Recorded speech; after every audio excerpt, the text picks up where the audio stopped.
বুঝাবে সুঝাবে, আপনারা ধৈর্য সহকারে বসে। আর যেইভাবে এসছিলেন সেইভাবে এখন তো মনে হচ্ছে মাহফিল যেমন চলে যায় ওরকম। কারণ কি, আর এইভাবে তো দেওয়াও যাবে না গো, তাড়াতাড়ি আসেন। এত ভরপুর হয়েছিল, আর এখন মনে হচ্ছে যে নামাজ পড়তেই মনে হচ্ছে এখন ওরা ওজিফা করতেই আছে। তো যাই হোক মা, আজকে ওজিফা হয়ে গেছে আপনাদের, তাড়াতাড়ি চলে আসেন মা, তাড়াতাড়ি আসেন মা। আমাদের বক্তাকে আমি নিজে দিয়ে দেব।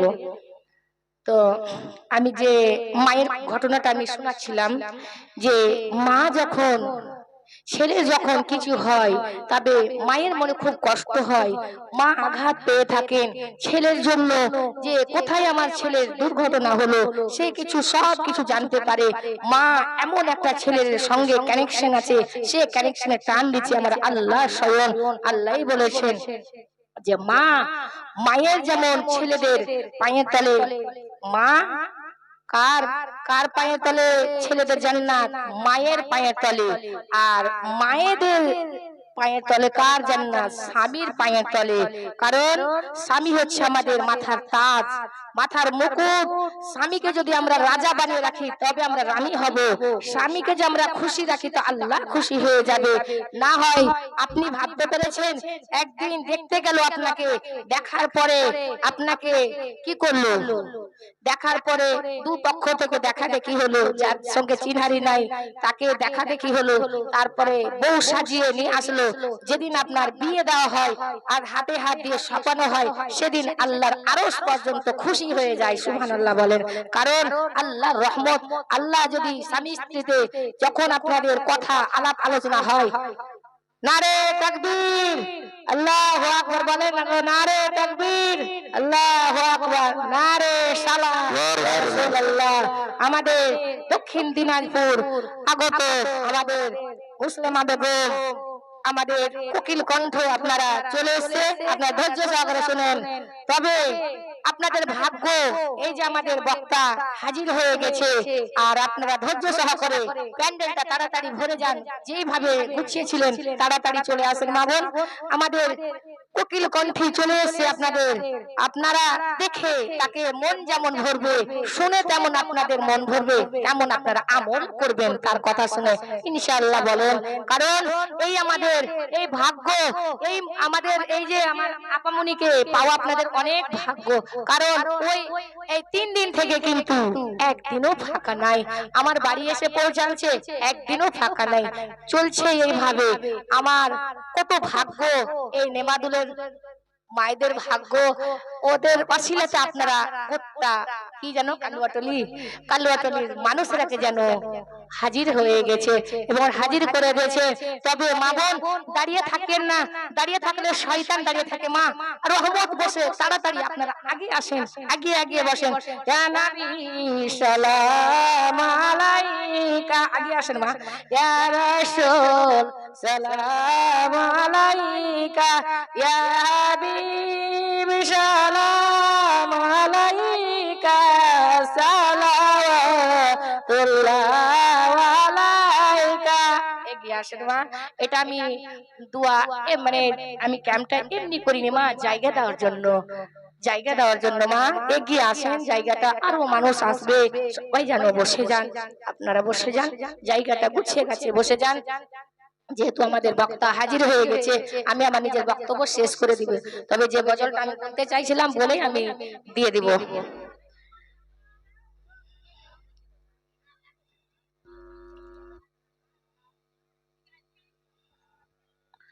বসে যান মা, বসে যান, বসে যান। যে মায়েদের ওপর আমি যে গজলটা বলতে চেয়েছিলাম, যে মা কাকে বলে। মা যেদিন আপনার মাকে যখন দুনিয়া থেকে বিদায় যেদিন হয়ে যাবে আপনার বাড়ি থেকে, সবাই আপনার দুনিয়াটা ভেঙে পড়বে। আমারও বাবা নেই, আমারও মা নেই। যেদিন কাউরের মা বাবা চলে যায় সেদিন আমার ওই কথাটা মনে হয়ে যায়, আমি আর সহ্য করতে পারি না, স্থির থাকতে পারি না। কারণ এই দুঃখ, এই শোক প্রত্যেকের। আর এই আমাদের মওতের স্বাদ প্রত্যেক মুমিন মুমিনাতকে আমাদের চাকতেই হবে, কারণ মওত কাউকে ছাড়বে না। তবে আজকে আপনার কালকে আমার, ওইজন্য করে বলছে আজকে তোমার বাবা গেছে, কালকে তোমার মা, পরশু দিন নিজে যাবে, ভেবে দেখো না।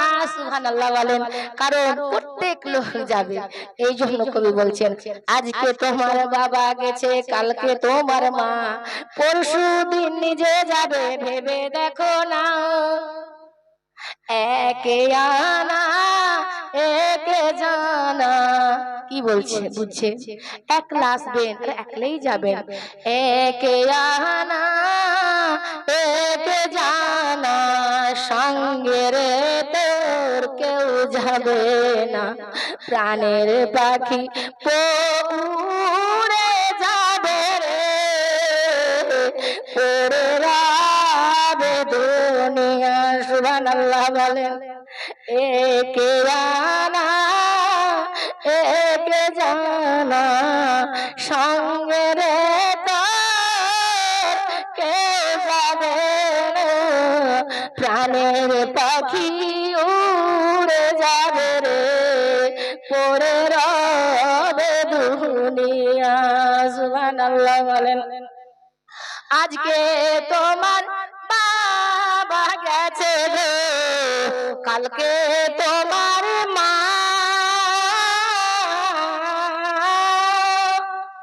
আমার যখন আব্বা আম্মা যখন ইন্তেকাল হয়ে গেল, আমার স্বামী আলেম, আমার দেওর আলেম, প্রত্যেকটা আমাদের খানদান আলেম, তো আমাকে এত বুঝাই আমি সহ্য করতে পারতাম না। তো আমাকে আমার স্বামী এই গজলটাই শোনাতো যে দেখো, একে আনা একে জানা, সঙ্গে রে তোর কেউ যাবে না, প্রাণের পাখি উড়ে যাবে রে, পড়ে রাবে দুনিয়ায়। এইভাবে আমাকে নসিহত করতো গো মা, যখন বলতেন কালকে তোমার বাবা গেছে গো, আজকে তোমার মা, পরশু তুমি নিজে যাবে গো, ভেবে দেখো না। সুবহানাল্লাহ বলেন, সব সময় এই নসিহত করতো গো মা।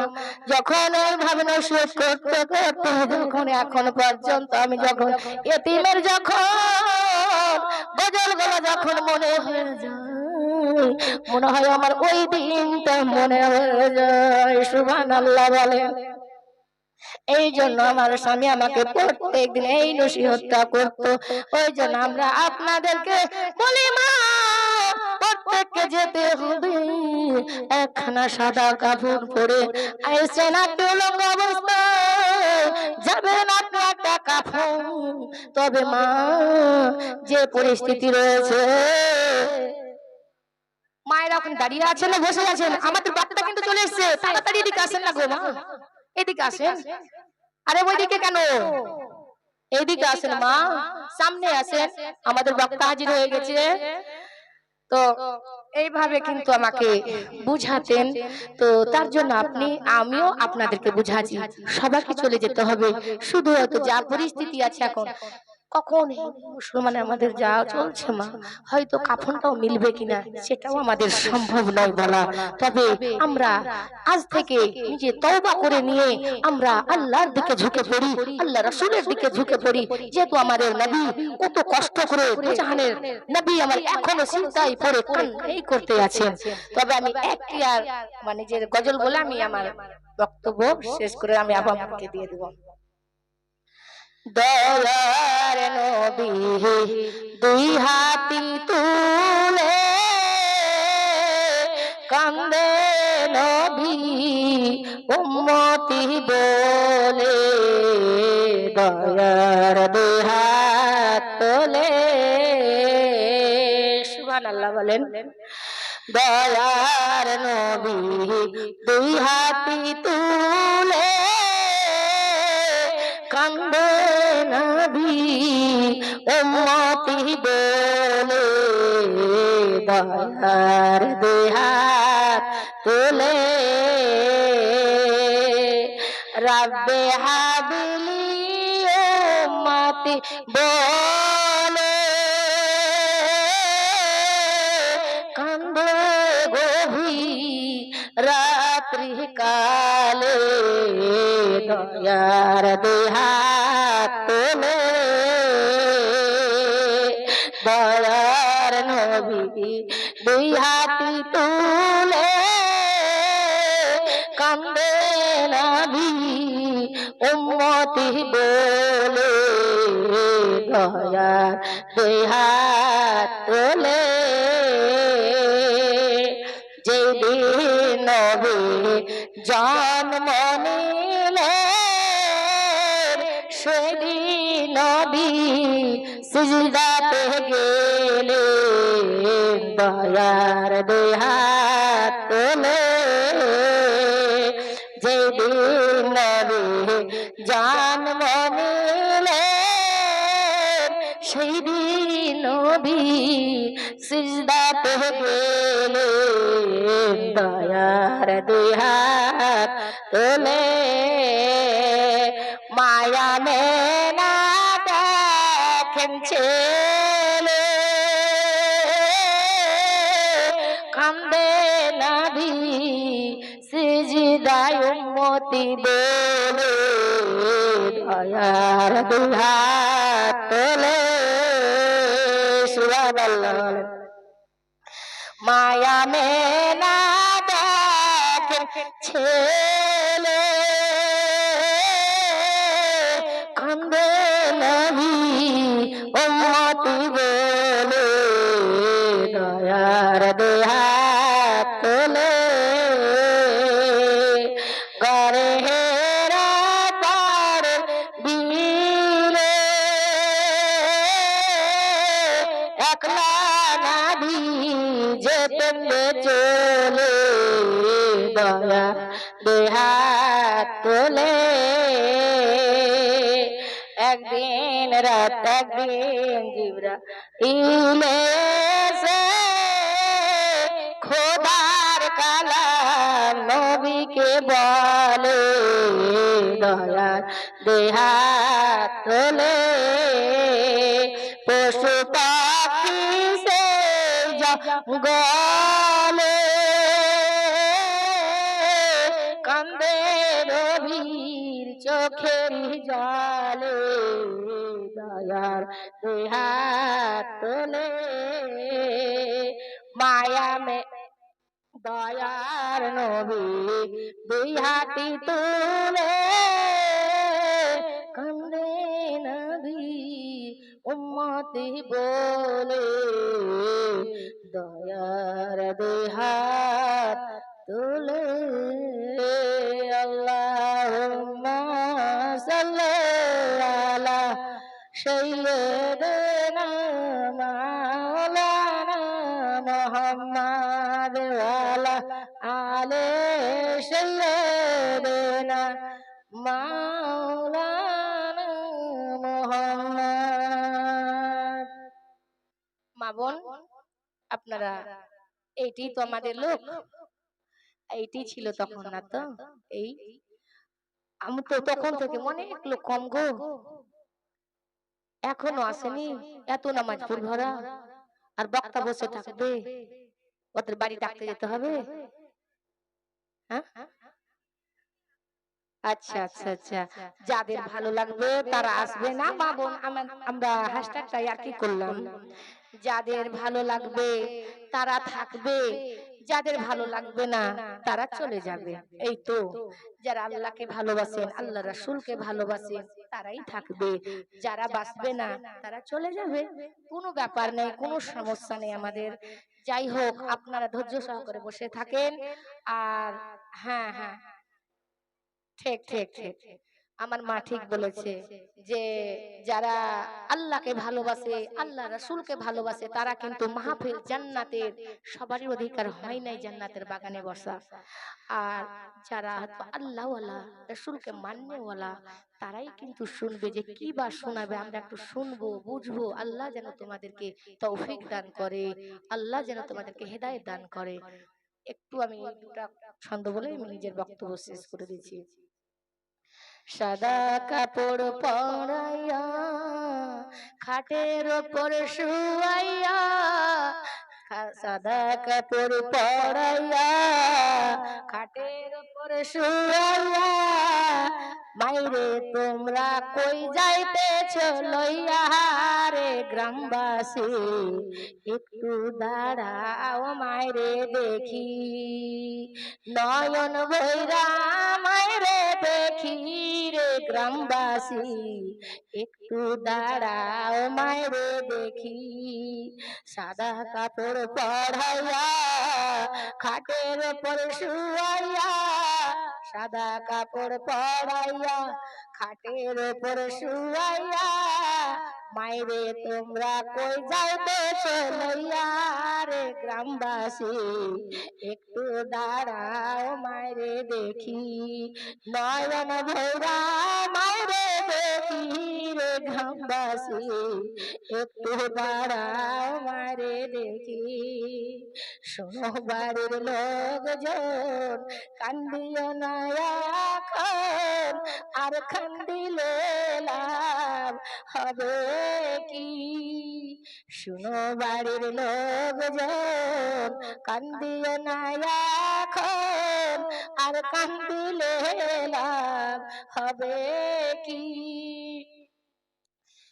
তোমরা কই যাইতেছ লইয়া রে গ্রামবাসী, একটু দাঁড়াও মাইরে দেখি, নয়ন ভৈরা মাইরে দেখি রে গ্রামবাসী, একটু দাঁড়াও মাইরে দেখি।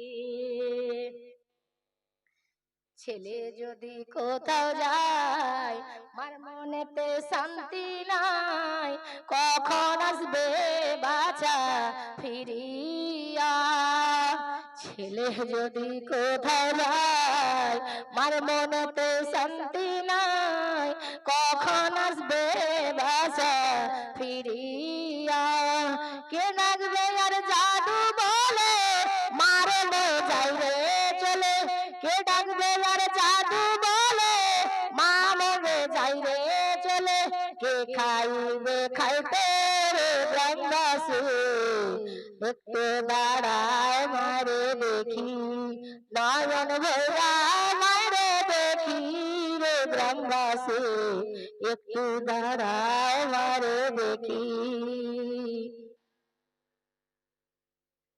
কত নিশে রাইতে আইসা দেখি বাড়িতে, জাগিয়াছে আছেন মাগো বসিয়া, কত নিশি রাইতে আইসা দেখি বাড়িতে, জাগিয়া রয়েছেন মাগো বসিয়া, মাগো বসিতে মারছে মোর বসে, মাগো বসিতে মারছে মোর বসে, এমন মারে ভোলা তোমরা রে গ্রামবাসী, একটু দাঁড়াও মারে দেখি, নয়ন ভৈরা মারে দেখি রে গ্রামবাসী, একটু দাঁড়াও মারে দেখি, সাদা কাপড় পরাইয়া খাটের ওপর শুয়াইয়া, সাদা কাপড় পরাইয়া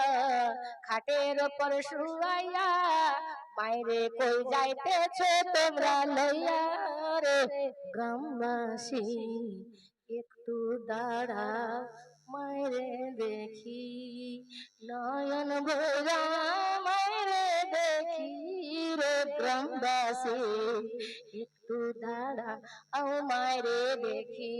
আল্লাহুম্মা সাল্লি আলা সাইয়্যিদিনা মাওলানা মুহাম্মদ। আমার পর্দার আমার এখনকার মতন তখন আমার ওই মেয়েটা বলছে আব্বা যা কে যেন আছে, আসসালাতু আসসালামু আলাইকা রাসূলুল্লাহ, আসসালাতু আসসালামু আলাইকা হাবিবাল্লাহ, এইভাবে প্রতিধ্বনি আমার কাছে আসতে আসলো, আর যেন আমার সালাম দিল, কলমা পড়ালো, আর কলমা যখন পড়া হয় আমার চোখ খুলে গেল, আমার কান খুলে গেল, বোবা খসে গেল, আমার যেন অটোমেটিক আমি ভালো হয়ে গেলাম বাবা। জানি না কার কেরামতি আছেন, সঙ্গে সঙ্গে লোকটা বুঝে নিলে দৌড়ি আমার রাসূলের কাছে যায়। রাসূলের কাছে গিয়ে আমার বলে, আবু জেহেল তো মানলো না গো মা, আবু জেহেলকে মানাতে পারলো না, চলে গেল। কিন্তু ওই লোকটা যেন কলমা পড়ে হাতে হাত দিয়ে বাইর হয়ে গেল। সুবহানাল্লাহ বলে। নবীর প্রেমে এত পাগল যারা নবীকে ডাকে, নবীর ভালোবাসাতে জিন ইনসান আপনার কথা বলে, যার নবী ছাড়া আপনার পার হবে না জান্নাতের দিকে আপনি যেতে পারবেন না।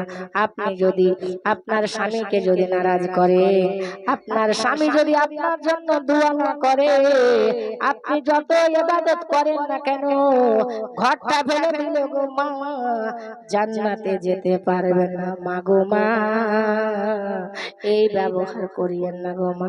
আমার জামিলা হযরতে ফাতেমা রাদিয়াল্লাহু তাআলা আনহার আগে আমার জামিলা জান্নাতে গেছে। সুবহানাল্লাহ বলেন। কারণ চারটা হলো আমল মা, এক নম্বর হলো নামাজ, 2 নম্বর হচ্ছে রোজা, 3 নম্বর হচ্ছে ইজ্জতের হেফাজত, 4 নম্বর হচ্ছে স্বামীর সেবা। আর আপনাদের ছেলে যদি থাকে তার মায়ের পায়ের তলে তার জান্নাত। সুবহানাল্লাহ বলে। মা বউ হলে হবে না, শাশুড়ি হলে হবে না, এমন আপনাদেরকে ঠিকভাবে চলতে হবে। আপনার স্বামী যদি বাইরে থেকে আসে, নফল যদি আপনি রোজা রাখে, তোমার স্বামী যদি তোমাকে বলে বিবি রে সহবাসের জন্য বলে, তোমাকে ওই নামাজটা, ওই যে তোমার রোজাটা ভেঙে দিতে হবে, স্বামীর মন খুশি করাতে হবে, কিন্তু ফরজ নামাজের জন্য না। একজন মা আমার এত নামাজি ছিল, এত নামাজি পরেজগার ছিল গো মা, সেই মা আমার মাহে রমজানের জন্য স্বামী তার বিছানাতে ডেকেছিলেন। বিছানাতে যখন ডাকে, আরে এসো বিবি আমার, সহবাসের মন আছে, তুমি আমার বিছানাতে এসো। তখন আমার ওই মা বললেন, আজকে আমি তোমার কাছে যেতে পারবো না, মাহে রমজানের ওসিলাতে তোমার কাছে যাব না। একবার নয়, 2 বার নয়, 3 বার তাকে বলেছে, যাও রে বিবি এসো, আমার বিছানাতে তুমি একবার এসো। আমার ওই মা কিন্তু যায়নি।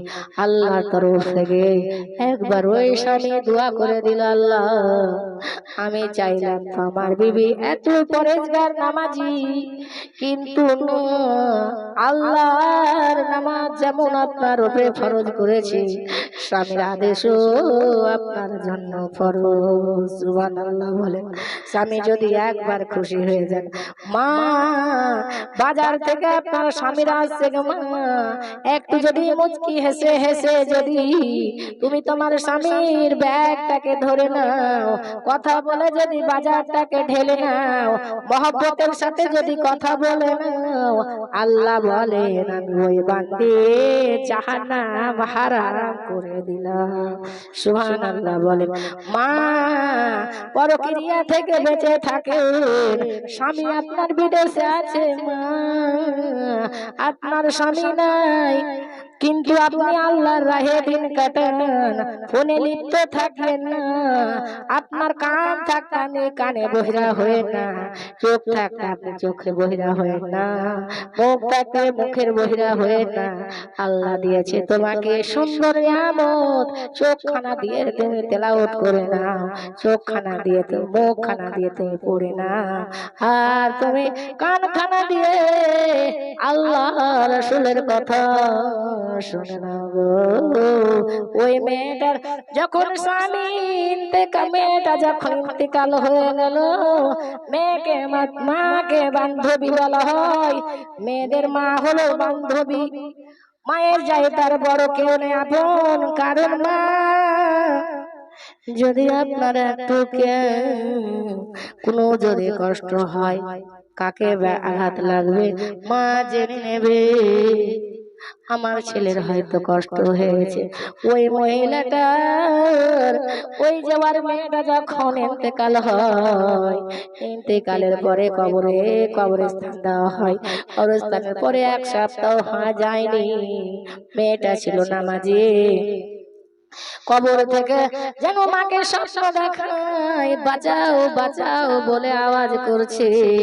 তখন আমার মাকে স্বপ্ন দেখায়, মা স্বপ্ন দেখে অবাক হয়ে গেল, কি ব্যাপার আমার মেয়ে তো আওয়াজ আসছে, কান্নাকে কি খবর বলো। তখন স্বপ্নতে বলে, মা যাও যাও, আমার নামাজ পড়ে আজকে কোনো কাম দেয়নি গো মা, কারণ তোমার জামাইকে আমি আমার মন চাহিদা পূরণ করিনি, আমি তাকে নারাজ করেছি। তোমার স্বামী যদি নারাজ হয়ে যায়, তোমার জাহান্নাম ছাড়া জান্নাতের খুশবুটারও তুমি পাবা না।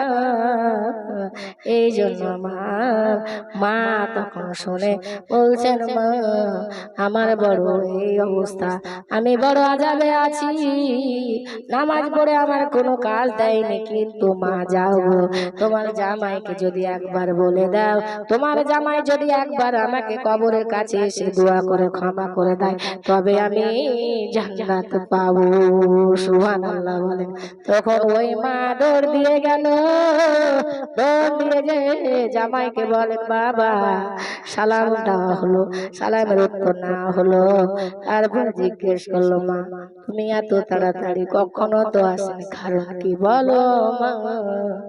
বাবারে তখন এই ব্যাপার হয়েছে, কবরে আজকে আমি স্বপ্ন দেখলাম, যেন আমার মেয়ে বাঁচাও বাঁচাও করছে, বড় আযাবে আছে।